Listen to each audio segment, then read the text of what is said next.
Come on. Come on.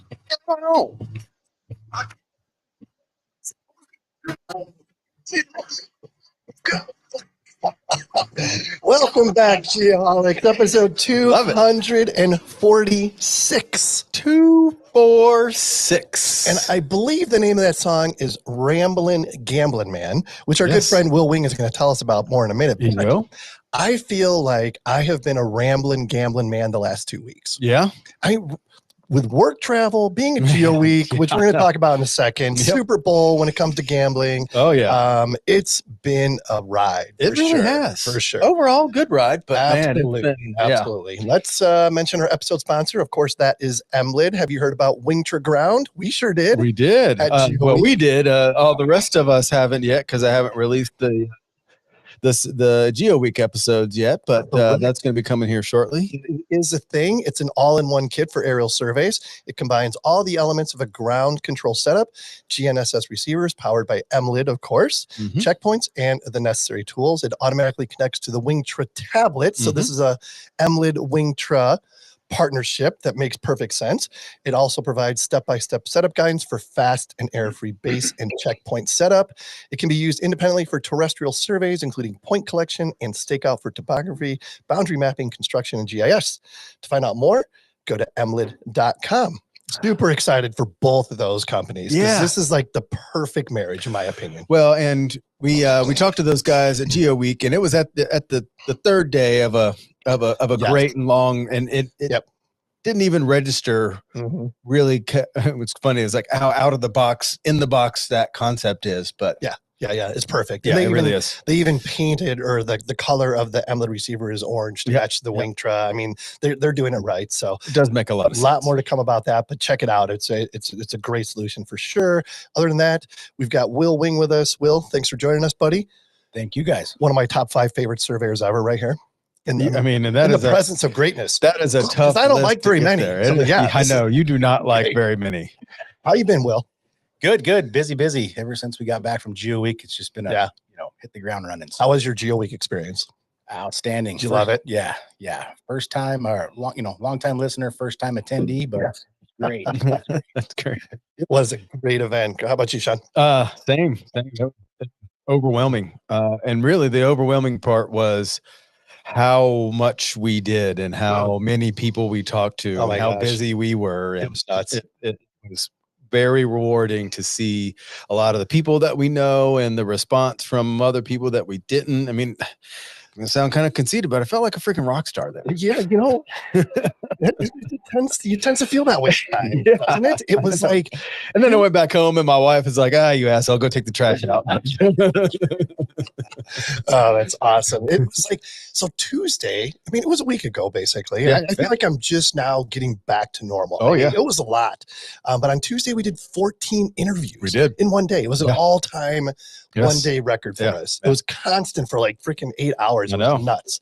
But and so those 3 days became 4 over 1 hour episodes. Really? Yeah. Wow. It was over 4 hours of awesome content that is getting ready to be hitting here shortly. Actually, it's done. I just had to fix a couple things, and audio's ready. Let's go. Very good. That's exciting.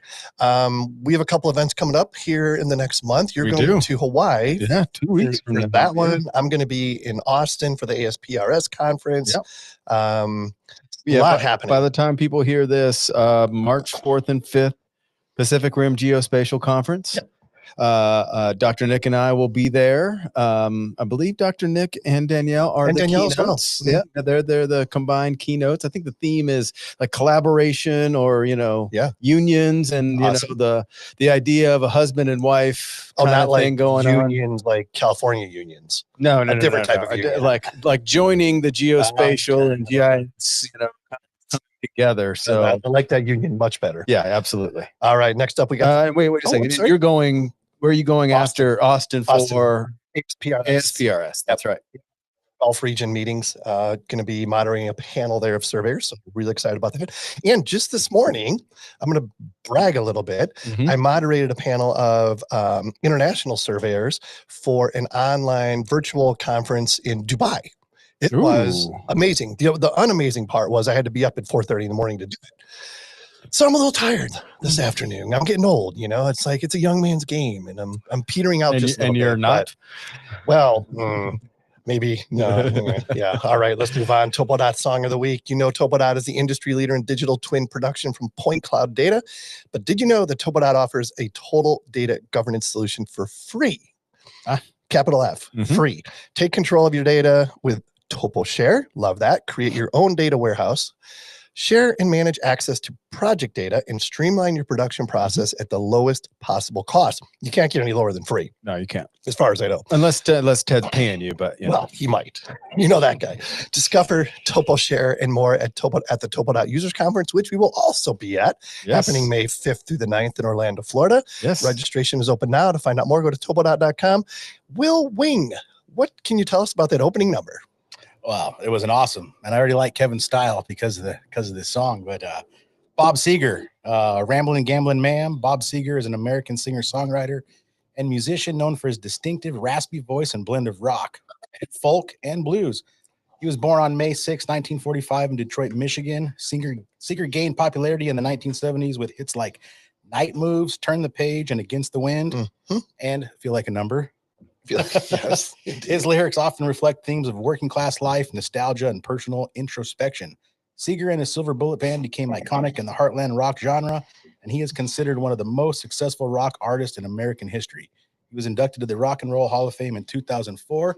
And I have another side note that I remember watching a documentary, and did you know that was that documentary Risky Business? Good one.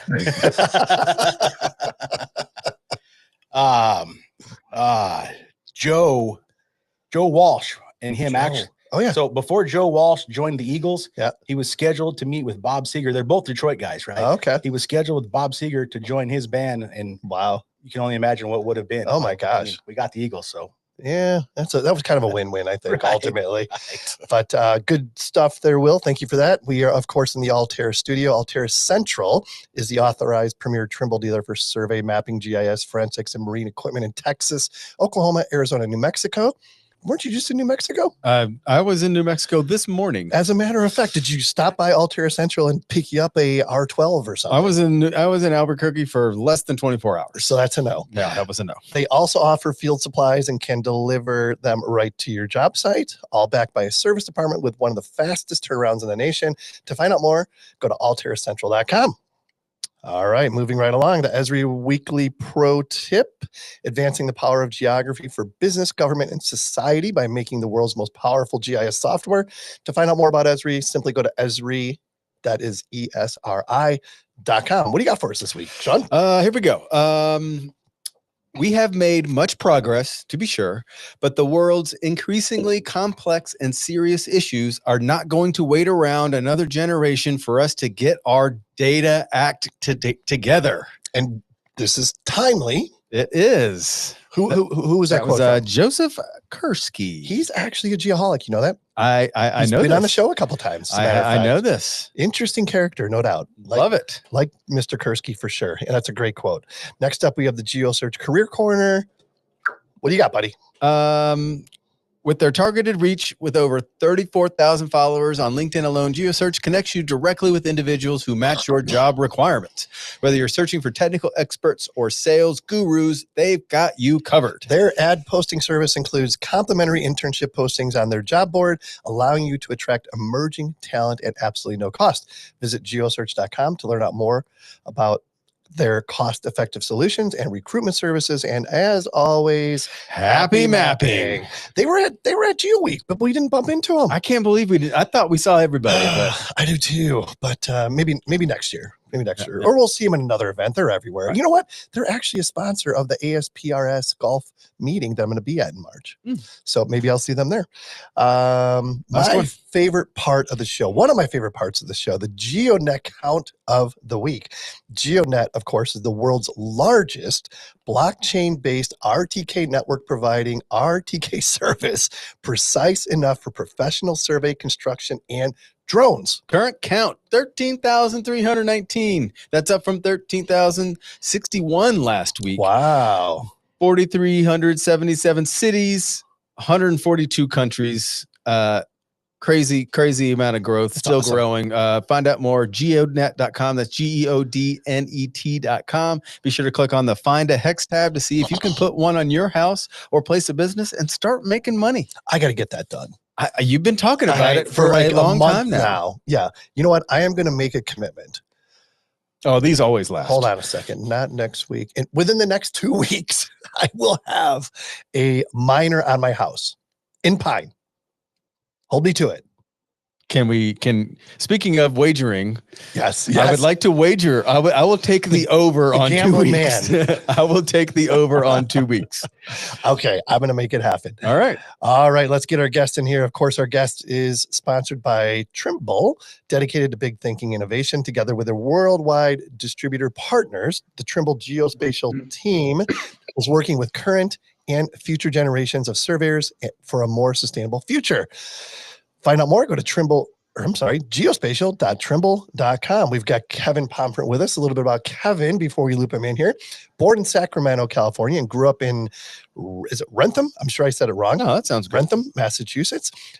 He attended Bates College in Lewiston, Maine, majored in political science and minored in Russian, of all things. Was also on the men's basketball team. He looks shorter in the video. I'm not sure how tall Kevin is, but you never can tell. You never can tell. Hobbies include golf, working out, reading and watching non-US movies and television shows. He's a lawyer that focuses on practicing geospatial law. Did you know there was such a thing? We have a lot to learn tonight. I know. Very excited. I can't wait. Career highlights include publishing geospatial law, policy and ethics, where geospatial technology is taking the law. You know, he's the third author already this year that we've had on the show. That is crazy. You ever think about like what you're not doing? We've had 3 authors on the show so far this year, and I think I'm further away from writing a book than I was when I started this year. You can barely write a sentence, I know, let alone a book. Yeah, exactly. Kevin, welcome to the Geoholics. Thanks for being here. Thanks for having me, guys. Absolutely. We're very, very excited that you're here. We appreciate your time. How in the world, first of all, yeah, you got to say, tell us what geospatial law is.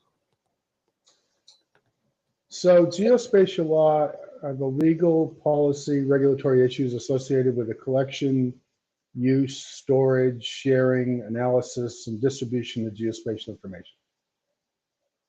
I like that you kept that simple. That's good. Although I know it's much more complicated than that. Well, and I got to follow up real quick. Sure, please do. Geospatial information, how big do you draw that circle? I draw it as big as anything that is location enabled. Like it. That is a massive circle. Yes. What about the metaverse? So that's interesting. When I say geospatial, it's tied to Earth. There's some question about not the metaverse necessarily, but a space domain awareness. So you turn the sensors that are looking to the Earth and you tie them to space, other satellites, other planets and stuff. Is that considered geospatial? And I think it is, but it's just spatial, right? It's not geospatial. But I think the real focus of the legal issues are when you add location to a data set, it makes the legal issues much more complex than just a typical data set. And so because location is so powerful, it's so versatile, it's collected in so many different ways, there are so many different applications, and that's where the legal complexity becomes involved. But it's still a location in reference to the Earth. So you could go in space as long as the satellites or their position is still, the location that you give it is still relative to Earth's location, not just space's location. That's the geo part, my friend. That's the geo part. Yeah. It's funny because I think that there's more of a physics aspect to spatial and space. Right. Yeah. Space domain exactly. awareness. Yeah. And the Geoholics haven't established the coordinate system for the metaverse yet, so those don't. We're on it though. Those don't have locations. I own house in the metaverse. That's all I care about. I know, but you don't know where to find it. So I'm evicting your ass. Get out. Yeah. Oh man. So Kevin, what's your background? Like, how did you get so entrenched in the geospatial law side of things? So I started out as a satellite imagery analyst with NGA, or NPIC, which is a predecessor to NGA, back in the mid 80s to early 90s. Wow. And I worked on Soviet missile space programs and testing, did a lot of work in arms control. And when the Gorbachev was took over in the Soviet Union and things started to change, I realized I needed to relook at my career decision because the trajectory was going to change. The Soviet Union was changing. So that's when I went to law school. I came out and became a corporate transactional attorney, young associate, doing the things that you do. But I retained an interest in, like everyone in this community, once you get hooked, it's hard to get out. So I retained an interest in the technology and the applications, and saw some similarities between the legal issues that we're developing and where the technology was going to go. The title of my book is where geospatial technology is taking the law, because I really think it's pushing the limits and some of the things that things are happening. I like to say that the geospatial community is big data before big data was cool. And so a lot of the issues that we're seeing now around AI, for instance, the geospatial community I think has been dealing with for a number of years. And I just sort of focused in that area. My practice, my career, I've been doing a lot of things with internationally and in the US, working with businesses and countries and governments. And I find it fascinating. I'm a big believer in the technology and the applications, but I also think that there are a number of legal issues that the community doesn't really appreciate. And that's part of the work that I'm trying to do. Yeah, I love that, because I'm looking at it from my perspective, and I never, in all the data collection and everything that I do, I don't even think about the legal aspects of it, to be honest with you. We talked a little bit about it during Geo Week. I don't know if you remember, but there's some interesting questions we'll get to later that really did you actually take notes for this episode, Sean? Yeah. My God. I'm always prepared. Whatever. So on that note, like what are like the most pressing legal challenges facing the geospatial industry? I think there are probably three that come to mind. One is, I think, privacy and how the privacy law is developing and how location fits into that, because location privacy is so much more complex and harder to define than other types of privacy. So I think that's one, and we could talk about that in more detail if you want. Another is just licensing, the licensing of geospatial information. Some sectors, they get their data and they just sell it to their customer, but a lot of geospatial products and services are being created, bringing together data sets from a variety of sources, government, industry, social media, other things, so that data needs to be licensed. And a license agreement, it does more than just transfer intellectual property rights or give rights to use. It basically allocates risk between the licensor and the licensee. And I think that's a real complex issue. I know a number of folks in the geospatial, various sectors within geospatial want open data, open licenses. That's still a licensing agreement, and they're complex, and there aren't many lawyers who understand geospatial to help sort of think through how to get through these issues. And then the third is AI. Like I said earlier, AI, I was practicing law when the internet was first coming along, and there was really an effort to sort of have a light touch on the internet and not have too many regulations. In fact, in some ways, it was encouraged. There were laws that were passed. The DMCA was passed to encourage the internet. With AI, governments are taking a different approach. They're trying to regulate it. They're trying to protect against it. And a lot of the issues associated with AI, copyright, privacy, national security issues, issues around liability, data quality and liability, transparency, all of them touch on geospatial. And so I think some of the developments in the AI community are going to impact the geospatial sector, for one reason being that the geospatial sector has been using AI or machine learning for years already, right? It's been doing it for certain aspects. And so some of that may change. Some of the requirements may change. So I think those are three that I would say. Which of those three do you think is the most pressing, or what you're seeing more dealing with now than and what you see going forward? So I would say licensing is the most complex right now. I think it's a real challenge for a lot of organizations. Privacy would be the next, and then AI is the third, but it could be the biggest. Interesting. I agree with that. Kevin, can you expand on when you say licensing? What exactly do you mean by that? So if I'm referring to if I've got some data that I've collected from a satellite and I want to license it to someone who is a customer, maybe in the agriculture sector, and then they want to get data from another provider to overlay on top of it, aggregate to develop products and services themselves. Maybe they're a middleman, and then they want to turn around and show these data products and services to a farmer. And now there's questions about, okay, what rights do you have when you create this new product? Is it something that you can share? What if the data's quality is bad? Who's responsible? Yeah. Who owns this new product you've created? You've aggregated 3 or 4 different data sets. Who the ownership issues are? What intellectual property rights are associated with that? Have you complied with all the various license agreements that you have? If you do it in a way that violates someone's privacy, because a lot of the concerns around privacy is not just one data set that you can say this is an individual, but with location, you can just drop a whole bunch of different data sets on top of them. And all of a sudden, maybe you can identify a person, or with a high degree of confidence, figure out who that is. So those are the type of things that, when I think about licensing, I was on a call earlier today, excuse me, the solutions that are developing aren't just from one data set, right? They're from a variety of different data sets, and someone has to put that together, and there are legal issues associated with that. And that's incorporated into data licenses. That is so interesting to me, because like when you talk about like building like a GIS or something like that, like this contractor, subcontractor owns this layer of data. And then there's somebody that owns this layer of data and this layer of data. There's so much exposure there. Well, the same thing too with AI. They have to learn, the AI models have to learn from something.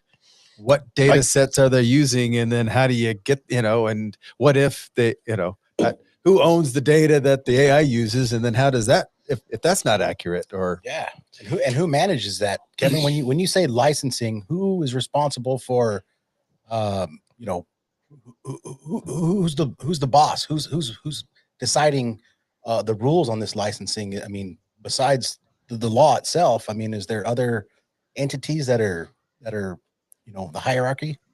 And before you jump in on that, Kevin, that's a great question. Well, the only thing I would like to add is like, it's almost like the law, the technology is advancing at such a rapid pace.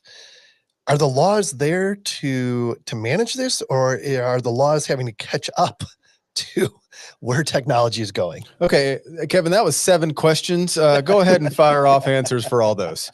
I'm going to do it alphabetically, if that's okay. That's sure. Perfect.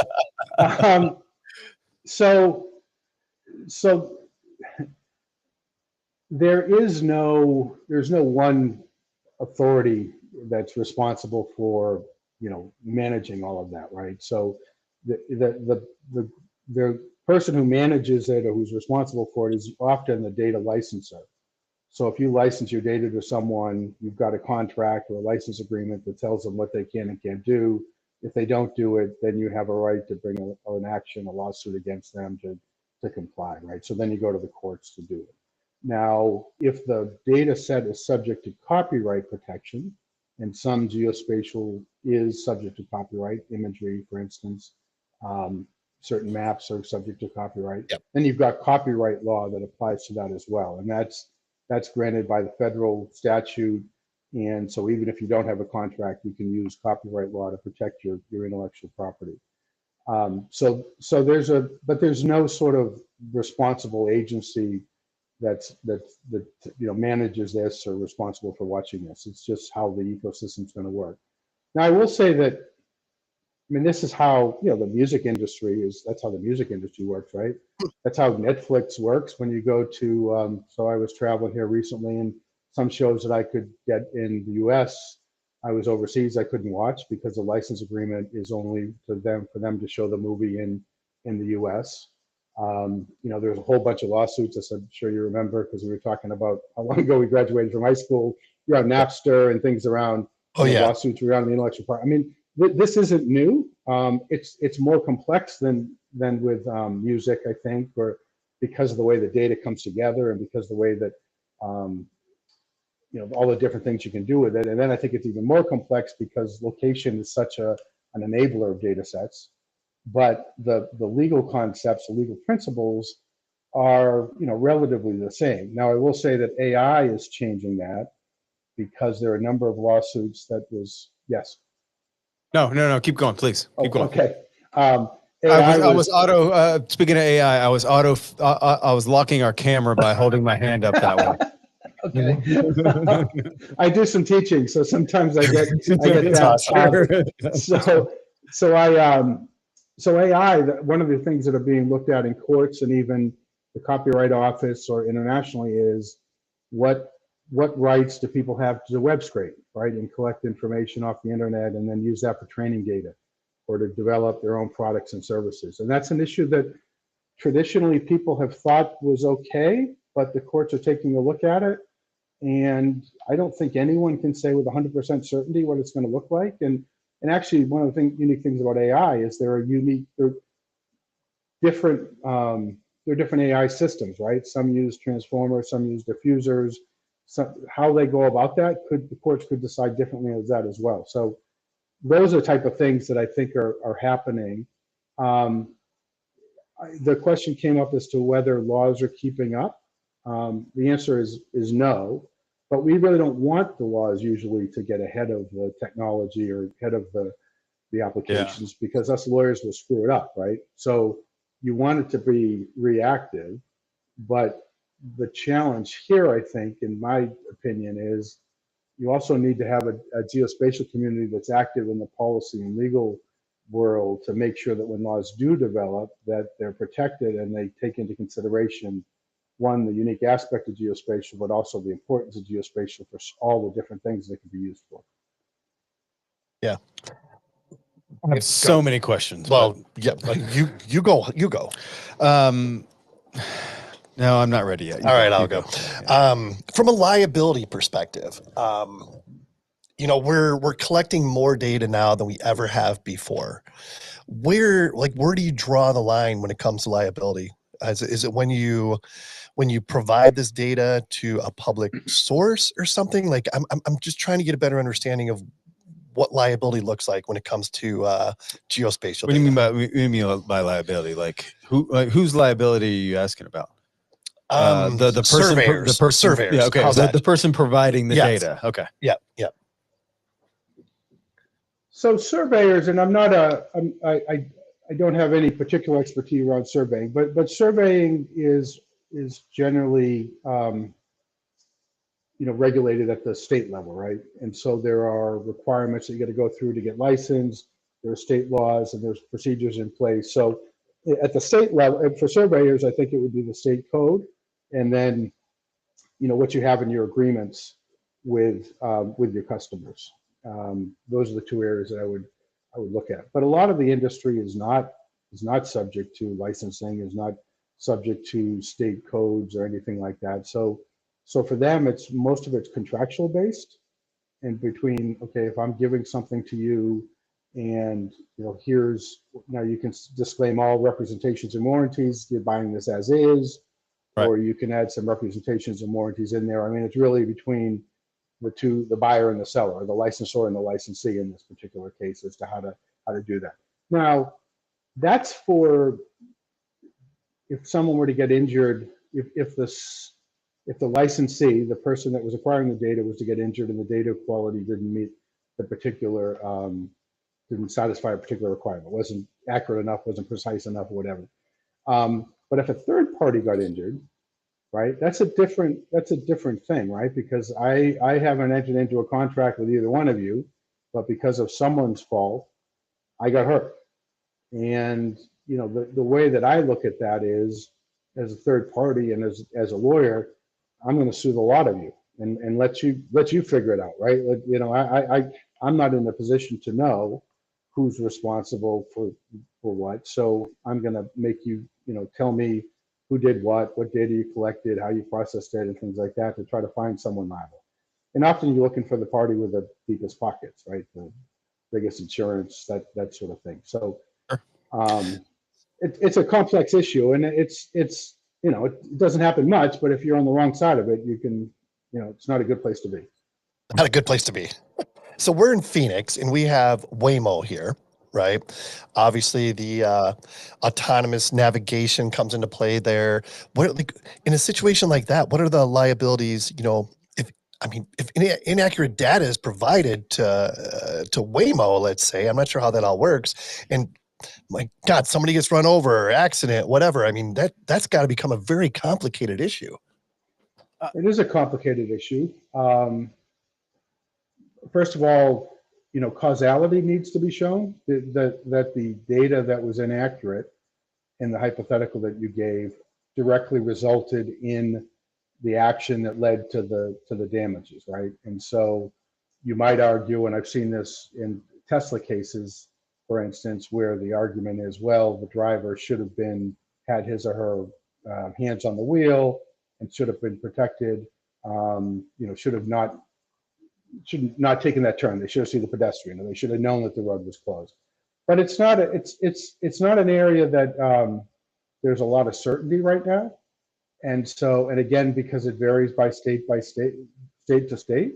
So there's still a lot of work that needs to be done in terms of how that's going to play out. Now, whether that's through courts, whether that's through contracts, whether that's through insurance.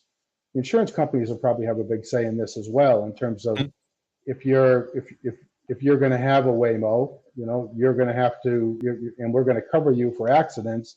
We're going to charge you X, Y, and Z to make sure that if there's any lawsuits that we're covered. So the insurance is not a legal you know, it's not a law, but it does have a big say in how these laws and regulations apply. And then, you know, contracts, obviously, you know, there's a greater protection for consumers than there are for businesses. And so again, you know, the reason you sign those disclaimers in certain automobiles when you get in, you know, they're trying to get you to waive any liability that they may have and take on responsibility. That may or may not be enforceable in court. That's something that, you know, we'll find out over the years as well. The complexity of this is through the roof. Yeah, and I just want to chime in really quick because I'm a contract reviewer guy. Yeah, and just as a general piece of advice that we've talked about before, and kind of on top of what Kevin's talking about from a professional providing a professional service standpoint. The standard contracts for just I'm selling you something and someone else is buying it, and that you can't enter into that if you're offering a professional service.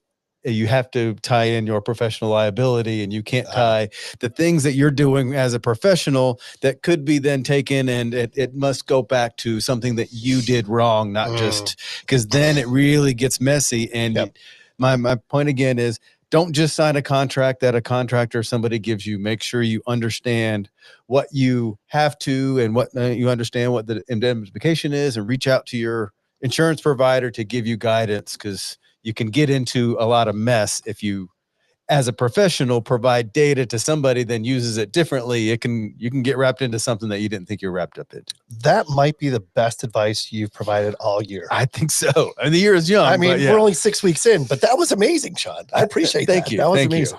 And I'm sure Kevin would agree. Yeah, I would agree with that, and I would even go one step further, because you know, I have practiced for more years than I care to admit. When I first started practicing, contracts between parties was not considered very sophisticated. Most of the things were purchased, and they could, you know, a lot of it was quote unquote boilerplate, and you didn't have to worry about it. You'd worry about the, you know, maybe a warranty here or price there, payment terms or whatever. But now with digital, in the digital world, with software as a service and data as a service and platform as a service and all these different things that are developing, and particularly with data that you give it to someone and you don't know how they're going to use it and when it's going to stop. We've talked about that a lot. Yeah. Yeah. These contracts are so important. They're so important. And I understand, you know, no one likes to read them. No one likes to pay a lawyer to read them, but they're critical to how business is developing, particularly in the digital world, and really particularly in the geospatial sector, because that's where the money is. A lot of the money is coming from the data, and the data is, you know, you license it. You a lot of times you license it, or you're keeping rights in it, or you want to do something with it. You want to restrict how someone else use it. And that has to be in law, and that has to be in a contract. On that note, I challenge everybody listening to take the Word document of a contract, drop it in ChatGPT, and say, I use please when I use ChatGPT. Please provide input as a professional service provider on this contract. What have you got now? It's amazing. That's all I'm going to say. It's incredible. It Okay, really let me is. ask you this. Yeah. Were those comments that ChatGPT provided accepted by the other party?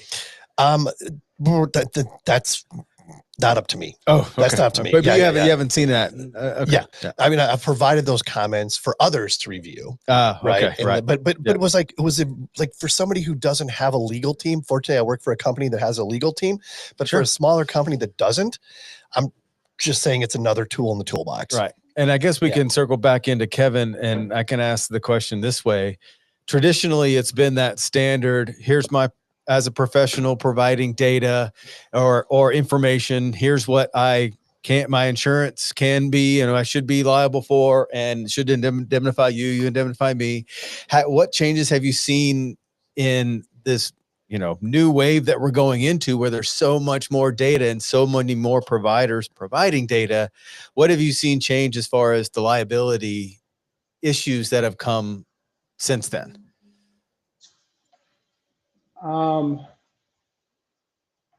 I guess the biggest change that I would see is, and it's usually bigger companies passing on responsibilities to smaller providers, but issues around security and quality to some extent, but more around particular applications, not more broadly, but making sure that the data is suitable for particular applications.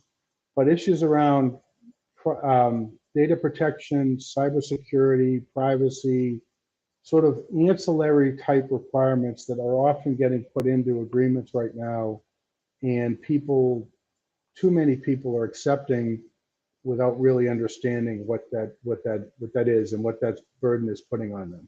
That's really important. That is important. We're not even thinking about that as much. I mean, we're covering our own butt. We're just assuming that true. We live in a place where that's not an issue. Like, nobody wants all that data, no big deal. And what I hear is that is a big deal, and it's something we should pay attention to. And so many people, it's just like, we don't know what we don't know. Right.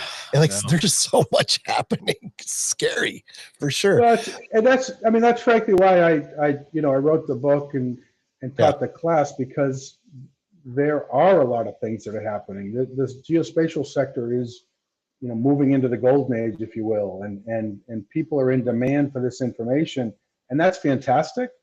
But that comes with responsibility, right? That comes with things that you need to, well, first of all, it comes with lawyers, right? So if you start selling products and services to big government agencies or to big enterprises, they got a bunch of lawyers, and they're looking at this, and they don't understand the technology, they don't understand the data or the use cases, but they know how to protect their business, and they're not gonna get fired for saying no, but they could get in trouble if they say yes and something happens. So they're gonna be protective, and you need to understand what you're signing up for. You need to understand where to push back on so that you can protect yourself.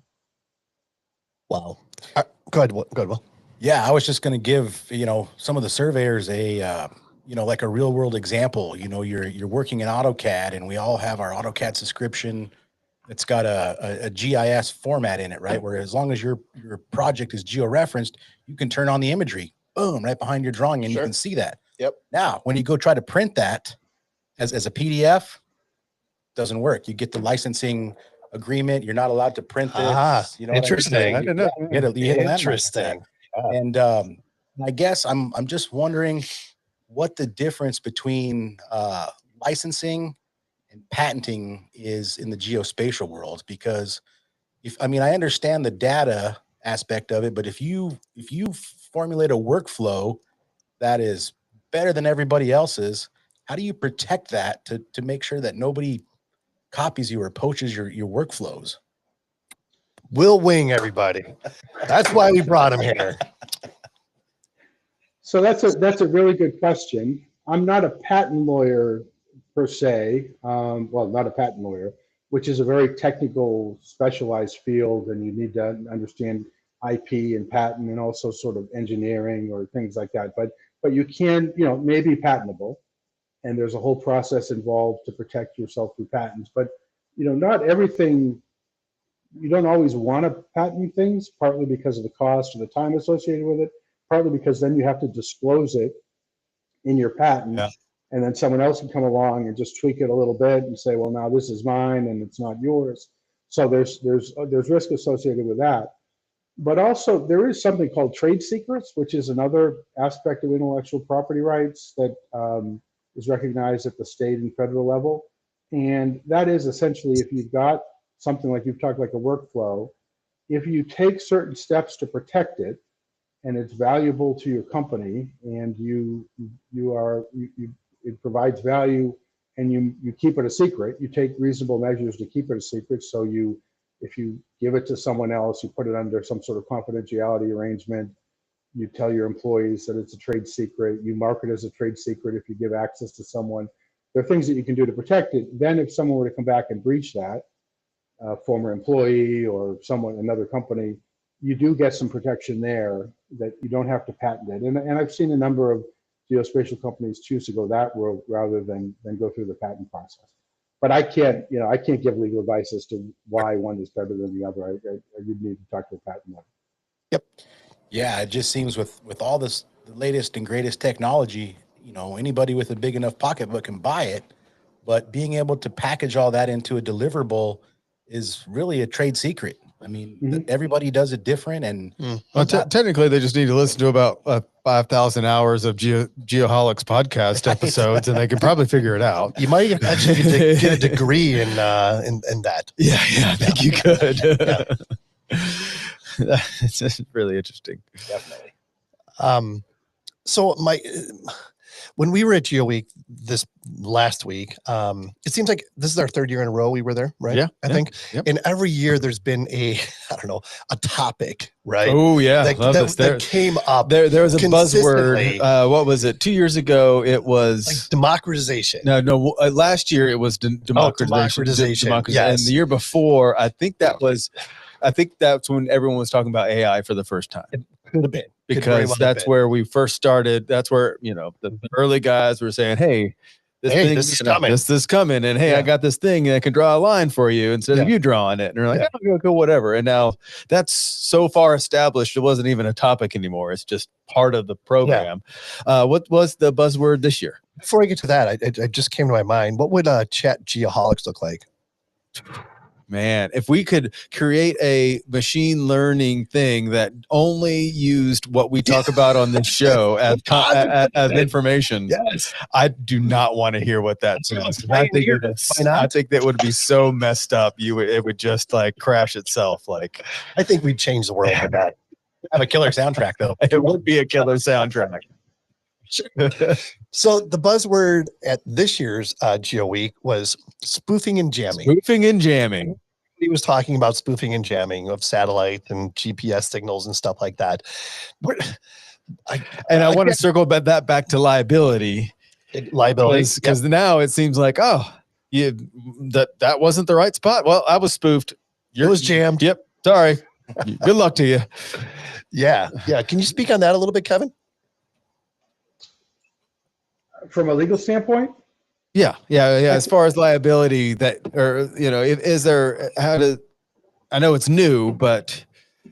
Well, I think if I was advising someone who was in a field where there was some, potential that their work would be impacted by spoofing and jamming, one thing is I would make sure that the force majeure language in the contract, which tends to be at the very end, includes some language that makes it clear that if you can't do your job because of jamming, that you're not liable for failure to perform, right? I mean, just like anything else, because it's something that's beyond your control, it's beyond your customer's control. So that would be one thing. And I haven't seen jamming in any definition of force majeure that I've looked at. Yeah. Now you may be able to try to find another example in there, but I would probably feel more comfortable if I had jamming or some equivalent in there. In terms of spoofing, I might include some, depends on what representations and warranties you have about the data accuracy or what you're delivering, but I probably would include something in there, a disclaimer, if you will, that in the event that there was if there was spoofing or something going on, the technology that you're using, particularly if it was technology from a third party, was somehow degraded, that you wouldn't be, you aren't going to be responsible. Now then the question becomes, how do you prove that, right? How do you how do you document that that's happening? And that goes back to the workflow question in terms of what do you have to make sure that you do that, and what policies and procedures. So if you're in a field where that's a pretty common thing, which if it was at a Geo Week and it made it to the top of the list, it must be happening in some sectors pretty regularly. I mean, I see it anecdotally, but I don't. I'm not looking at it following it as closely as that. Then I mean, you probably would want to make sure that you have some pretty tight language in there that if that is happening to you or your work, that you're not responsible for that, and then you'd have policies and procedures that you could document that if it ever got to be an issue. Yep. I like that. So I have a question for you. Let me figure out how to frame this. I'm sure I'm not going to do it correctly. Again, going back to collecting data, we're doing it in so many different ways, and there's a lot of hardware involved and a lot of different manufacturers involved with this particular hardware that is collecting all this data. So sure, there's the hardware side of it, right? There's the manufacturer side, that there's got to be some liability there, that their hardware is doing what it says it does. And then there's the user side that is able to properly manage that data, right? There's liabilities on both sides, potentially. Liability, there's, in general, there's risks associated with both. Risk. Yes, there you go. That's probably a better word. How you mitigate that risk or manage that risk depends partly as where you are in the supply chain that you just described. If you're the middle person, if you will, the middle company, so that you're buying from the vendor and then you're providing products or services to customers. You want to, I describe it as it's like musical chairs. You want to have a seat to sit down when the music stops. So you don't want to get out in front of your what vendor representations and warranties you have with respect to data quality or timeliness or whatever it is you're doing. You don't want to do that. You don't want to make anything to do with your customers that you can't point to someone. If there was a hardware failure, you don't want that to end up on you because you don't have any recourse against your hardware manufacturer in this particular instance. So it's sort of this supply chain that you want to think about through that. And then insurance. I mean, insurance again is a big part of that. You want to make sure that your insurance covers whatever is a likely risk associated with what you're doing. And then you want to include your contracts. You want to make sure that you have just adequate disclaimers and if there are things you don't want them to do, for instance, a lot of times contracts are geared to, here's what you can do. But if there are certain things that you don't want them to do because it's not suited for, it's helpful to put that in the agreement. We don't want you to do the turn-by-turn navigation as an example that you sometimes see, because it's not suitable for that. So there are various ways that you can handle that risk, but I think to the point that was made earlier, you need to read through the contracts to understand what those risks are, what you're taking on and what you're giving to someone else, so you can best decide how you handle that yourself. Well, the one common term that I've heard at least a dozen times is contracts, right? And with all this developing technology, how can geospatialists feel confident that they have a good contract? I mean, the language in the contract, has to be tight. And this is a new frontier. I mean, how do they know that they've got themselves covered? They hire someone like Kevin, of course. Well, have your own agreement, have Kevin review it, and have your client sign it is the best way. I didn't mean to answer our guest question, but that's the best way that I know to feel the safest is have my own agreement. Yeah. And anytime I'm signing someone else's agreement, then there is some risk associated with that, right, Sure. Kevin?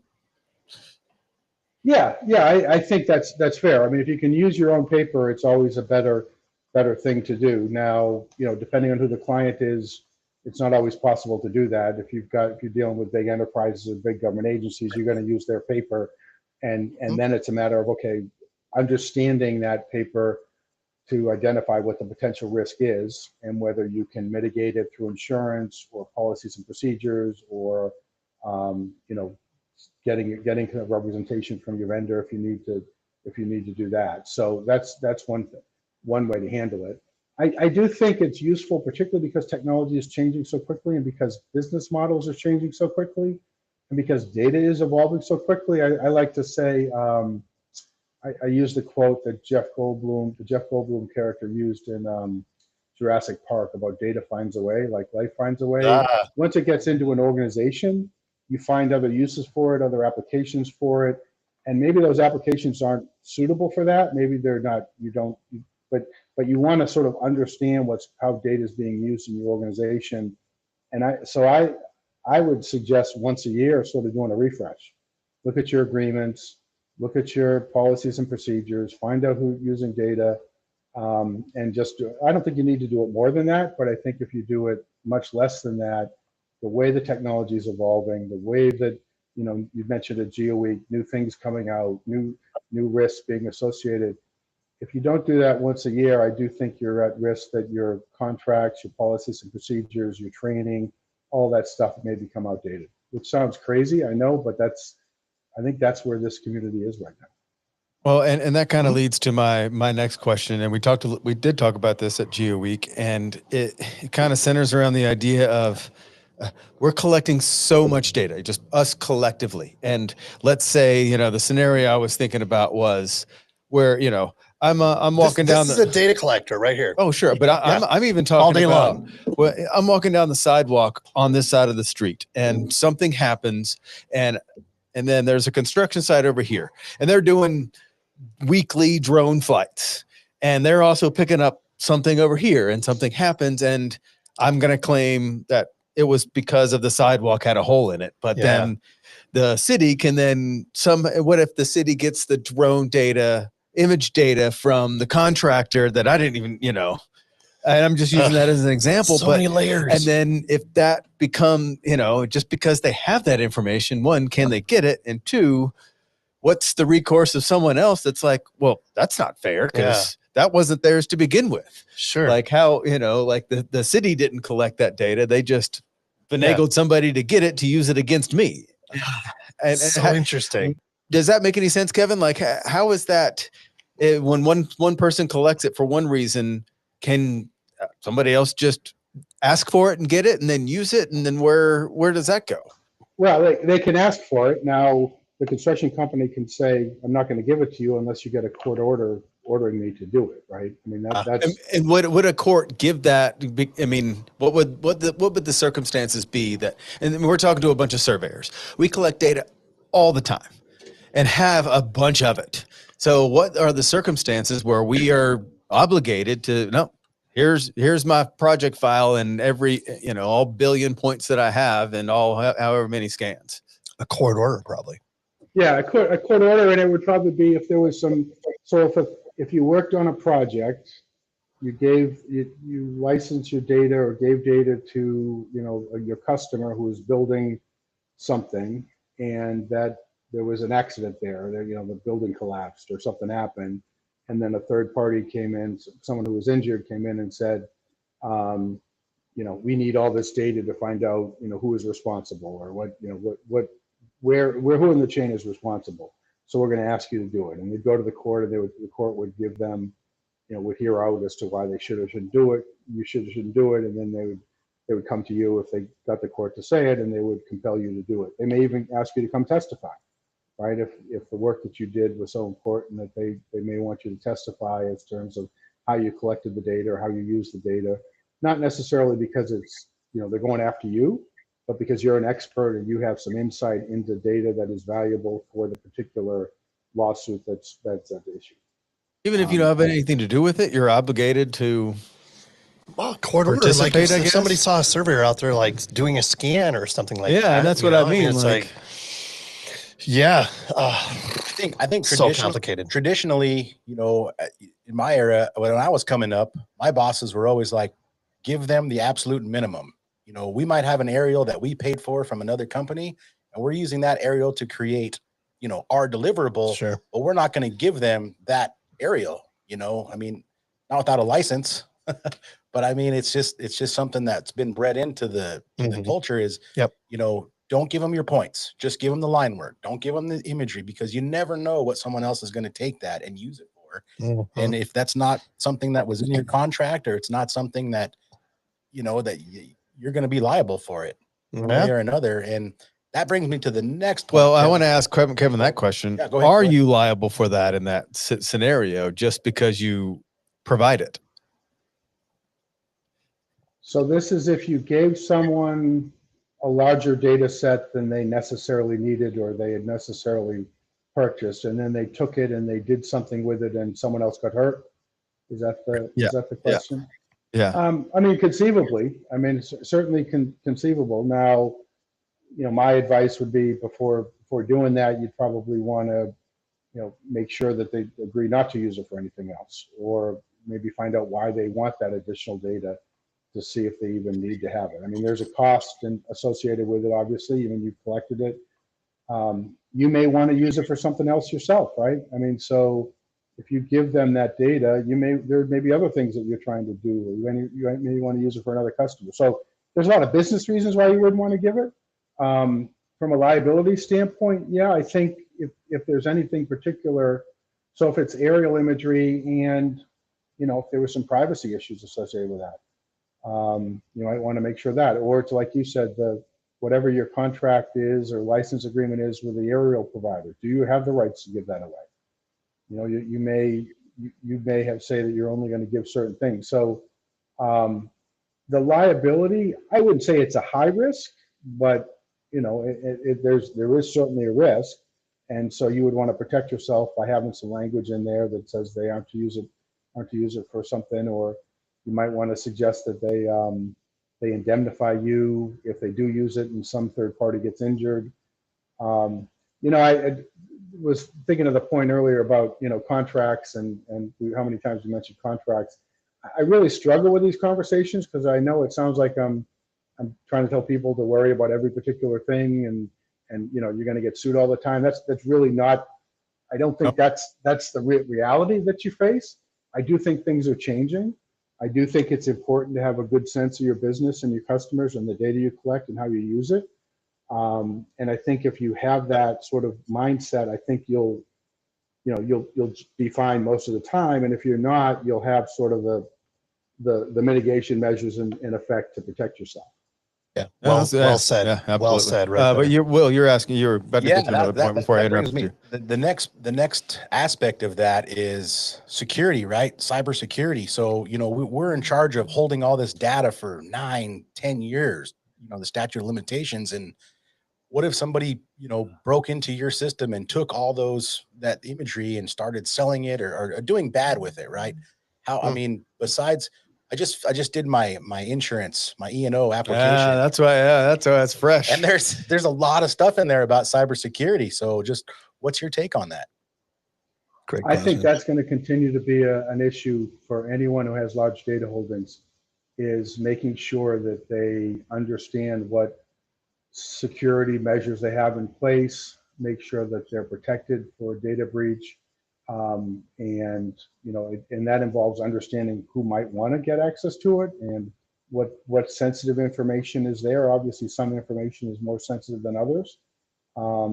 But yeah, and understanding, so if you're holding data that is another client's data, there may be, you know, if that data there's a breach, you have a responsibility to notify them that there's been a breach, depending on what the data is. So I think it's just getting more and more complicated. And like I said, I think early on in the conversation, that's one of the things that I've seen has changed over the past several years, is just more and more detailed requirements on cybersecurity and information security.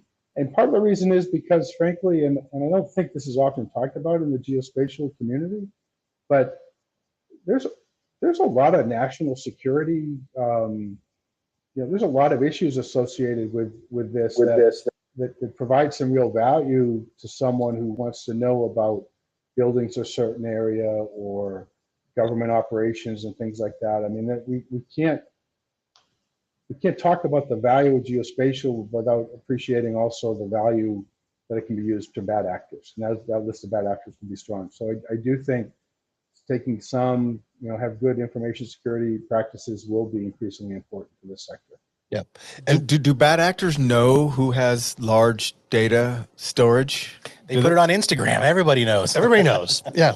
Yeah. I mean, Will's a perfect target. You just bragged about that yesterday. Oh, look at all the crazy data I'm collecting. I'm going to steal that data. Yeah. There are state actors that know, who's, a lot of this stuff is public information, particularly government agencies and stuff like that. And so that it's not too hard to figure out, who's working on sensitive projects, and not sensitive necessarily in terms of classified sensitive, but sensitive transportation projects or other things that energy. Critical infrastructure stuff. Crazy. Yeah. On that note, so we're getting close to the end of our time here. One thing I want to make sure we bring up is digital twins. That's something that's been talked about at Geo Week, and that was the buzzword 3 years ago was digital twins. That's right. All digital. Like, I cannot imagine the liability that goes along with that. Well, is it a snapshot in time, or is it a living being that you're always responsible for forever? Security issues, liability issues, digital twins, reality capture. Kevin, what's your take on this?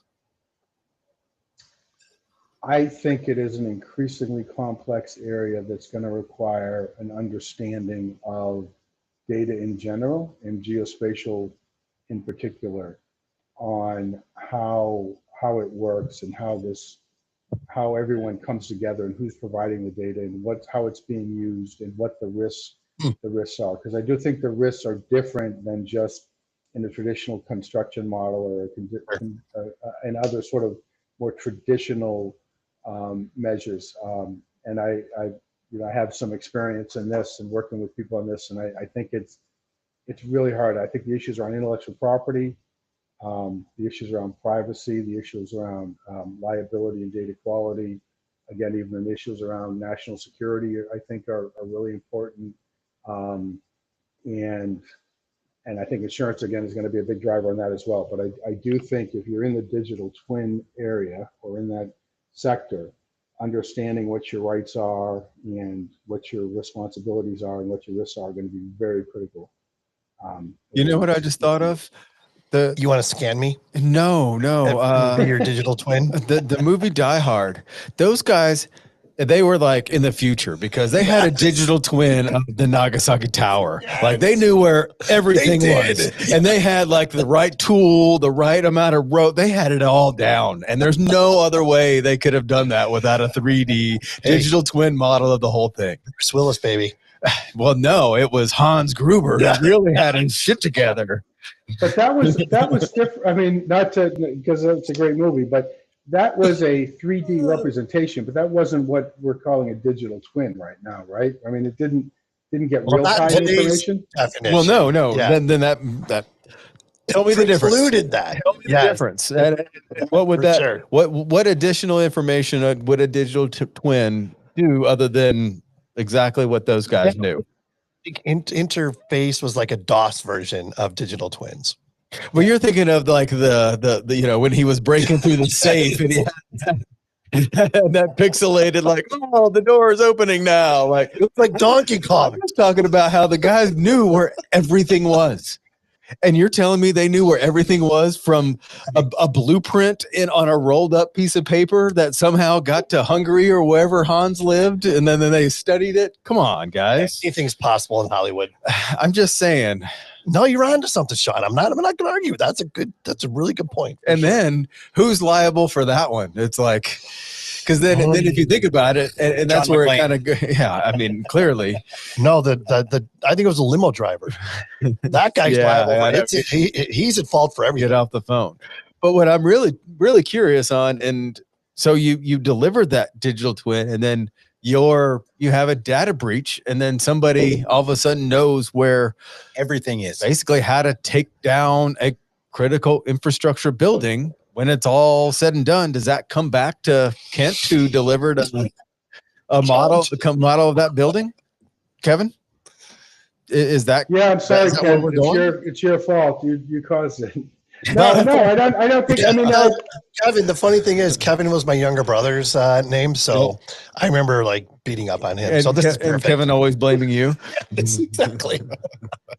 so again, it's very rare if there's a direct cause and effect in any type of situation, right? So and again, I'm not trying to say you're going to be liable for every little mistake that comes up, but yeah, I mean, if you're contributing a model or contributing data to a digital twin, and you want to make sure you understand where your risk lies and what responsibilities you have and how long you have it and how it's being used, so that if someone's using it in a way that it's not suited for, that you can protect yourself, so you can say, listen, you used it for something that you shouldn't have, so that's not our responsibility. If you're on the hook to provide real-time data updates or on a regular basis, that goes back to the spoofing and jamming conversation, right? Yeah. If that's being stopped, how do you protect yourself against that? So there's all these issues that we've talked about. I think in a digital twins environment becomes really complex, because there's very rarely is there one or two, main suppliers of this, right? There's a lot of different people who are feeding into it. And then you got digital twin, you could have before it's built and during build and after build, and there's different risks associated with that, and different, how long do you have to update it? When do you need to, my data is only good for this long, and then you need to, update it or something. So there's which impacts the business model and the revenue model and all of those sort of things. So it's really complex, and like I said, that's why, a bunch of years ago when I was practicing law, contracts and things other than big purchase contracts and business and stuff weren't as important, I don't think, as they are now. For businesses that are trying to figure out how to deal in this new reality. Yeah. So one of my takeaways is, first of all, Kevin, you are the man when it comes to geospatial law. There's no doubt about it in my mind.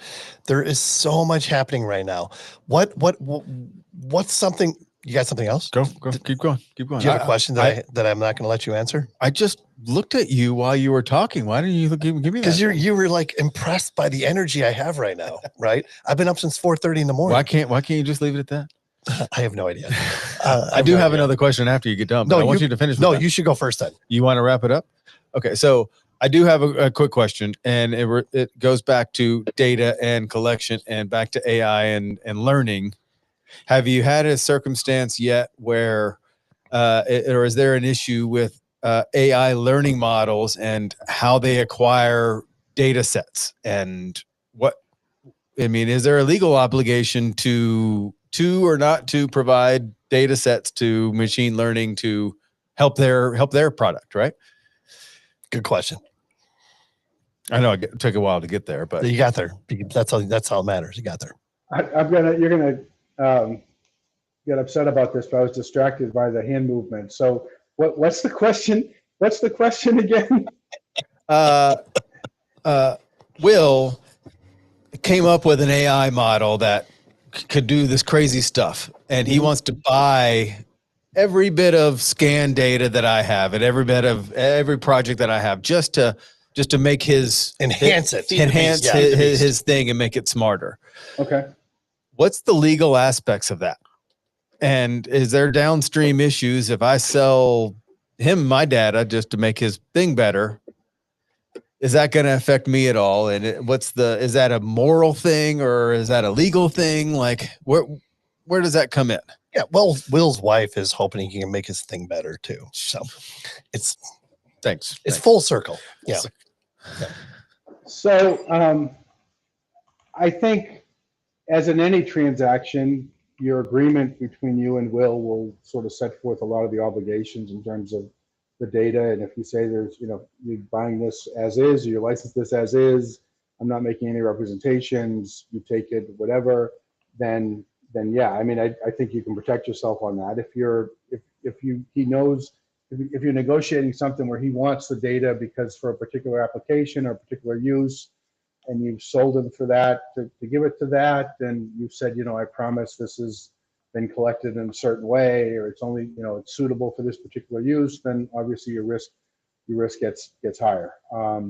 If you haven't collected that yourself, but you're aggregating it from other data providers and then you're sort of processing it or cleaning it up or doing whatever, then you may have a responsibility to them, right? Yeah. And you'll have an agreement with them, so you need to think about that.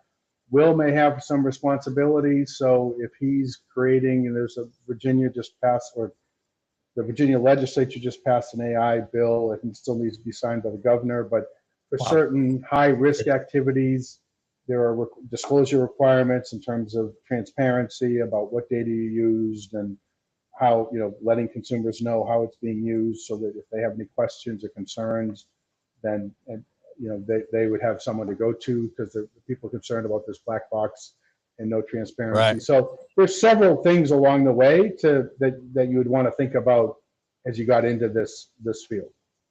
And I think that we hadn't talked about that yet, but that disclaimer of, okay, here's my model, here's the data I used to generate it, and I just feel that that's where this is all going. I feel that ChatGPT is going to start saying, hey, by the way, everything we provide you is just based on what we find on Google and other and maybe it goes associated with every other AI machine or anything. This is what we use to give you this answer. Because right now it is a black box thing. You're just like, take it for what I get. Black box is happening right now. And there's so many legal issues with it. I mean, just like with ALTAs, I give you that data, and then 3 weeks later, your attorney calls me and wants me to certify it.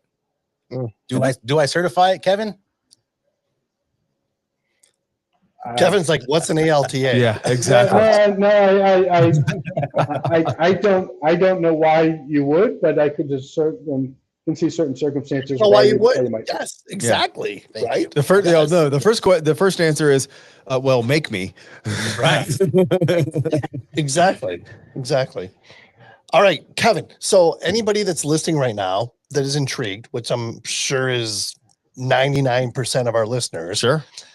How can they get in touch with you? How can they find out more about the guidance that you can provide? My law firm is Williams Mullen. I'm based in Northern Virginia.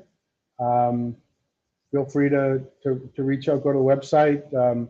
Kevin Pomfret. I mean, for good or for bad, if you Google that, you'll get more about geospatial law than you care to ever want to know about. I've been talking about this for a bunch of years.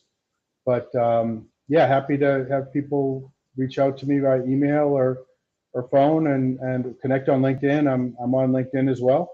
So happy to help. Love to, like I said, I'm a big believer in this technology. I've been around for 30 years. I've seen it evolve in so many different ways, and I think it's just going to continue to grow. And digital twins, smart cities, small satellites, AI. There's just so many wonderful things that are happening. And so I enjoy. So many wonderful but challenging things. Yeah, it goes both ways. And it does, and that's where this community wanted to be, right? For many years, it was operating in sort of smaller sectors, but now the market is huge. But with those opportunities comes responsibilities, and I enjoy sort of trying to figure out how to participate and make that grow. As Spider-Man's uncle said, with great power comes great responsibility. Ooh, who are you? You got one more question, Sean? I do. We ask this to everybody, Kevin, and we have to ask you, do you have a mantra that you live by?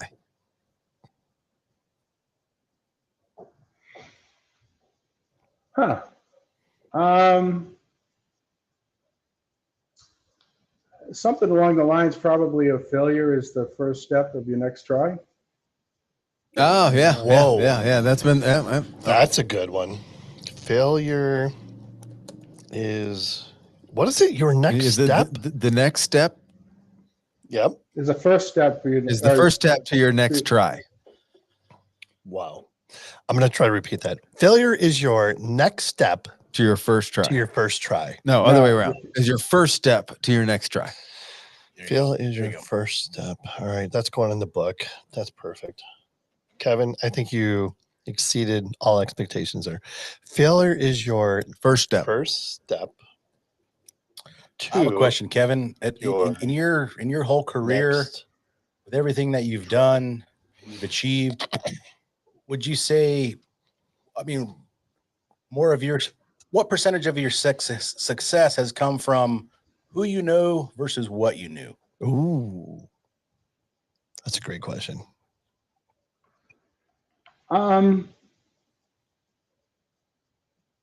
I have been fortunate to get to know a lot of amazing people because of what I know, because I am, because of what I do, and I'm one of the very few people to do it. I've had an opportunity like this to do things that I never.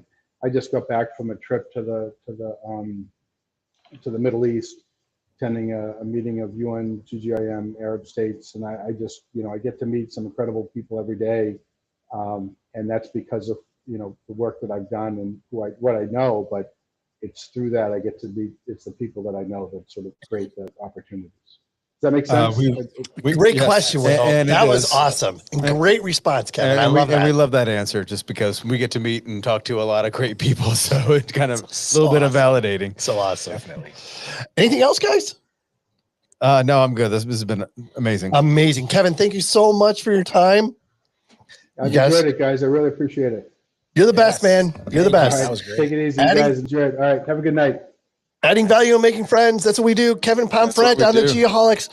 Our third freaking author. That's incredible. I know, it is. If anyone would like to be a guest on a future show, shoot us an email at info@thegeoholics.com. Bob Seeger, Rambling Gambling Man. a.k.a. Kent Grow, Uh-huh. available everywhere. Nobody says successful gambling. Until next time, everyone. A few of my takeaways. That's spatial, not geospatial. Uh-huh. So interesting.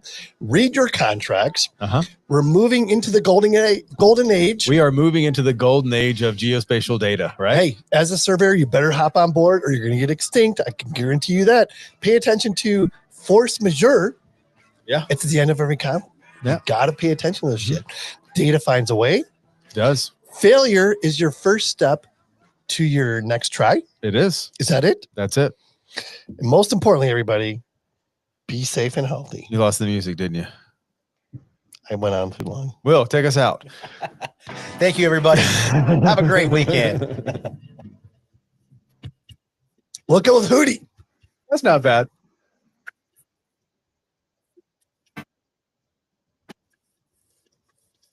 You're supposed to sing us on the way out. Ay, ay, ay. That was awesome. Yes. Fantastic. Good job, buddy. Well done. All right. Kevin. Thanks, guys. That was fantastic. Wait, Kevin, real quick. You've been on a bunch of podcasts before, right? Yes. Are we in the top 10? Oh no, you were great. This was great. This format and you guys were. I'm sorry, things that keep on popping up on my. Okay. No, this was great. Both in terms of just the three of you and your dynamics yourselves and the questions you've asked.